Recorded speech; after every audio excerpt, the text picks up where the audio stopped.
This is Stephen Sullivan, and I'm doing an ethical presentation on genetically modified organisms, otherwise known as GMOs.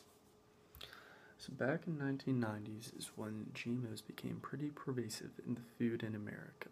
This is when processed foods really started coming their own. What was happening is that hormones were being injected into all types of animals: chickens, cows, pigs, and plants were being genetically modified so that the best traits would be carried on, and several plants would be grown during 1 year.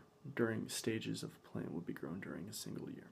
So none of this was very natural, and it was creating a kind of stir into the healthy organic community. Why are these foods being created when we have perfectly healthy organic foods that will do the job for us? However, there's also a pro-GMO movement, and this movement is addressing the positives of it.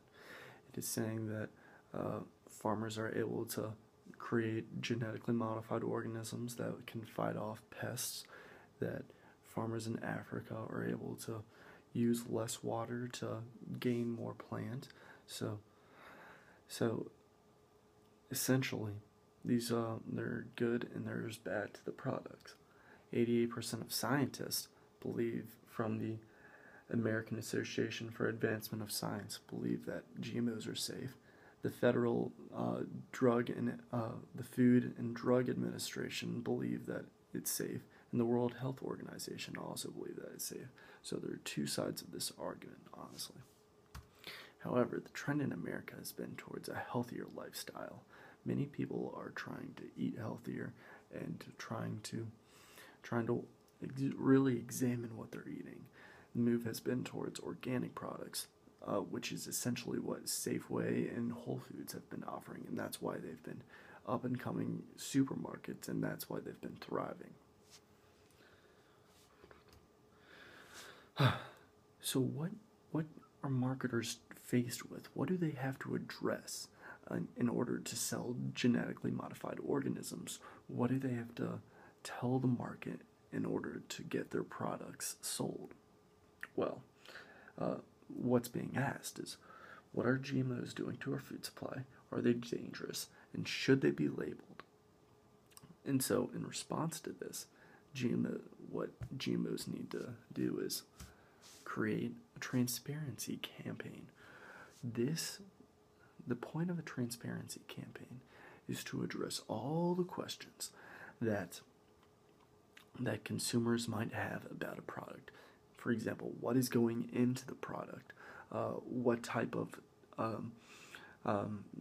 DNA is being injected or altered, or whatever it is that producers are doing to products. Consumers are going to need to know, because that is the only way that they're going to feel comfortable buying a product and eating it. Marketers want to make consumers as comfortable as possible, knowing that this product isn't going to make them sick, isn't going to have any long-term effects that could be potentially dangerous for them, that could see them having a shorter life or running into cancer later in their life. It's very essential. It's a big trust issue, honestly.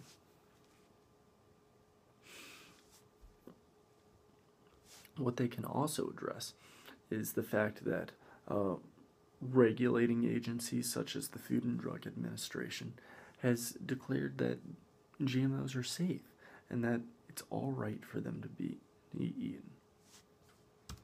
So in conclusions, marketers can gain trust by promoting clarity and openness.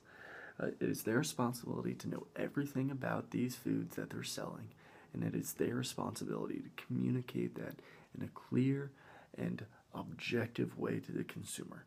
It is the consumer's right to know what they're eating, and it's their purpose to make that clear if they want to sell their products. Okay. Thank you, and have a good day.